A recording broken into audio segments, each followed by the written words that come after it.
Okay, well, one question that I see all the time on videos is people are always asking how would businesses make the transition towards accepting gold to silver on a day-to-day basis? What would that actually look like? Well, that's really interesting. That's a great question. And what history, even recent history, shows us, especially since everything is computerized, first of all, the movement and the price action of the gold and silver is easy enough for the stores to access. If there's so that when a product comes up there, then they know that conversion, they can set up the algorithm to convert automatically to how much gold and how much silver. And we've seen this in South America actually quite a bit. Additionally, if it's something that needs to get weighed, like produce, for example, again, there's that conversion. They've got the weight, they know that the nominal dollar price, and then they can convert that easily to the weight of gold and silver. So what you're saying is it would actually be easier than probably a lot of people think it would be. Oh, Yeah, absolutely. Yeah, yeah, yeah, it's very easy. yeah.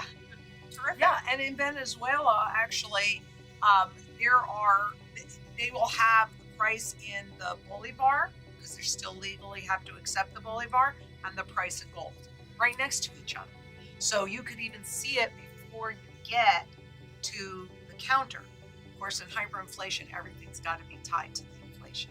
But yeah, it's really an easy transition. Yeah, absolutely.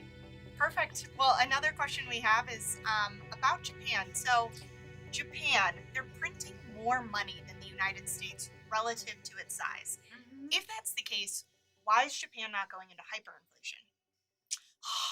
Because they're having to deal, you've got deflation and as one side of the coin and inflation as the other side of the coin. And what Japan has actually been dealing with since the early 90s is a major depressionary or deflationary problem. And so the more money that they print, here's the fallacy. I don't know why they call all that money printing stimulus. Has it really been stimulating the economy as a whole? No, it's been stimulating select groups. Okay. So the reason why we aren't seeing Japan in a hyperinflationary stage yet, and remember who puts out those official numbers. So the average Japanese person is dealing with a lot more inflation than we see because we just see the official numbers, and those are juggled a little bit. But the reason that they're not really experiencing that is because the deflation is so much greater than the level of inflation that they're pushing into the system. That will change. I So believe that's already changing now, though. that's what I was going to say. So you're saying that number one, it could be even worse than we think it is currently today, and number two, it's going to continue in that direction. Oh, absolutely. And I would bet anything that it's worse than what we could see. Because even when we look at the US numbers on things, is that accurate? Or is that, they don't change behavior. They just change the way they account for that behavior and hide an awful lot from us. Whether you're in the US or you're in Japan or you're in China or I don't know, take your pick. It doesn't really matter. That makes sense. Doesn't it? Yeah. But I want to know really, in your personal life, how have you noticed this past year so your purchasing power is decreasing? How have you personally noticed that? Oh, everywhere. I mean, I know that's a simple answer, but I go to the grocery store, of course. We all know food prices have been insane, and not just grocery shopping. Try going out to eat. It's ridiculous. Yes, And it it's is. not even just your entree, it might be ordering a soda or an appetizer. Those prices are through the roof. What used to be maybe normal is now considered a luxury. Not Mhm. only that, I would say household goods, staples, toilet paper, paper towel, cleaning products, you name it. Those bills have gone up. Another one for me too is recreation or entertainment. Mhm. I went bowling the other day and it was crazy. I think it was $50 for an hour, then $6 for rental shoes, $10 for a beer after tax and tip. Wow. It's no longer just an easy, casual night out. It becomes a massive expense. Well, if your income doesn't keep pace with that, then how do you deal with that? That's the question. And I can only imagine how terrible it would be too if you have a family of four, five, six. If if I'm one person, imagine multiple people trying to enjoy something they did even a year ago. Yeah. It's Yeah. tough. Yeah, but they keep telling us, the consumers, in such good shape. Yeah. I think we're all living it. Opium, right? They're telling us hopium. We know. So, Yeah. well, I've got another question for you too. Okay.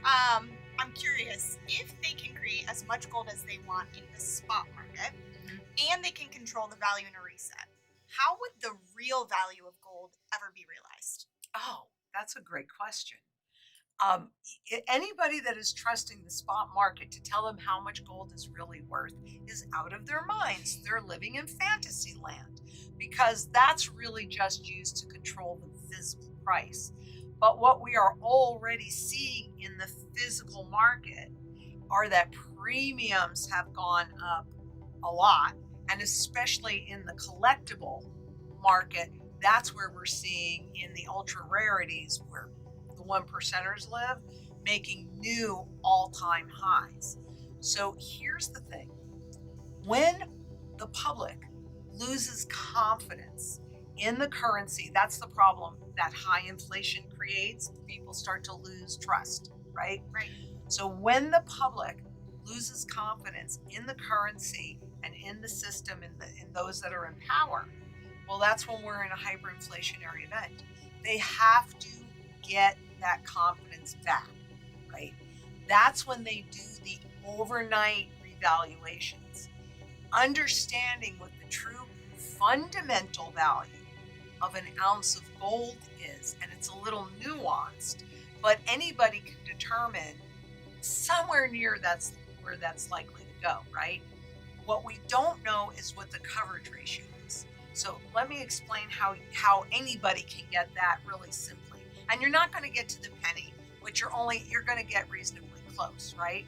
Because you've got your good money, right? And there's a finite amount of gold in any age, in any form, and it's recoverable. So it's all monetary at its base.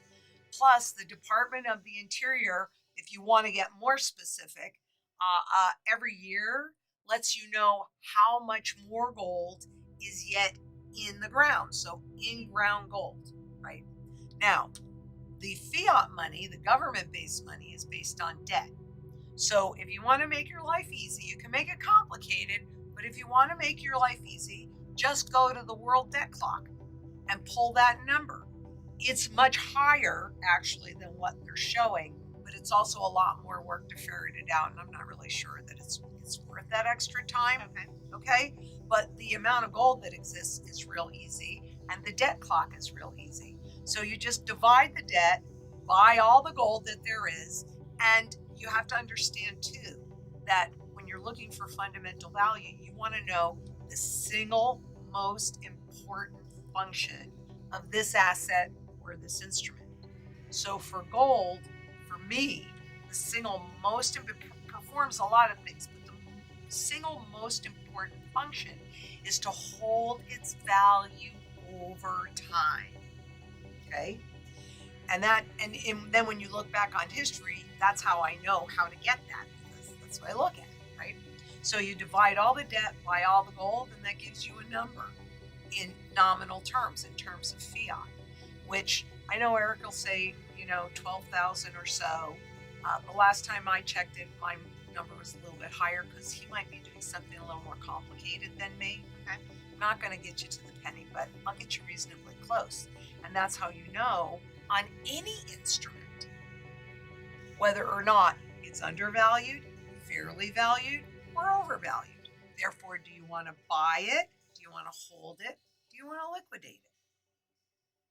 With fiat, I know you asked me about gold, but with fiat money products, the real trend, they're getting you to look at the stock market going up, because then you feel like, okay, and maybe you even feel rich, right?